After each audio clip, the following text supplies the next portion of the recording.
ఇది బీరకాయ పిందండి. నేను దీనికి పాలినేషన్ చేశాను. చూడండి చీమలు ఎలా తినేసి రాల్చేసినాయో.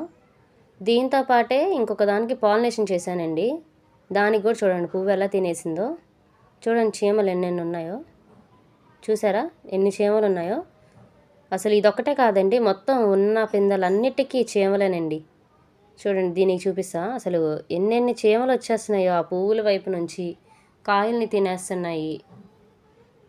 చూసారా ఎన్ని చీమలు ఉన్నాయో. ఇటువైపు చూపిస్తా చూడండి. ఉన్న ప్రతి ఒక్క పిందెకి చీమలు ఉన్నాయండి. పిందె మాత్రమే కాదండి, ఉన్న ఆకులకి, లేకపోతే మేల్ ఫ్లవర్స్ వస్తాయి కదా ఆ బడ్స్కి అసలు అన్నీ తినేస్తున్నాయి ఈ చీమలు.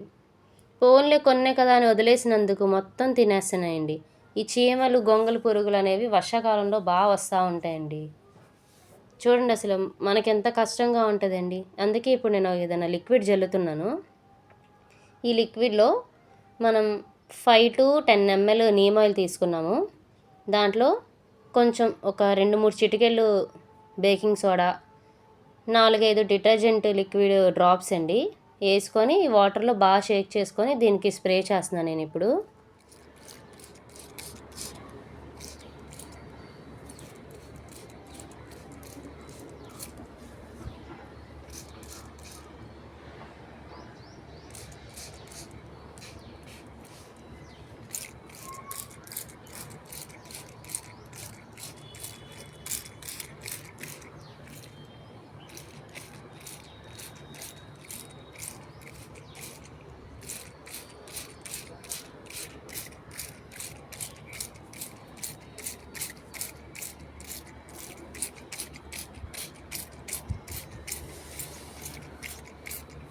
తినే సోడా ఎక్కువ మొక్కలకి తగలకూడదు కాబట్టి నేను కొంచెమే తీసుకున్నానండి.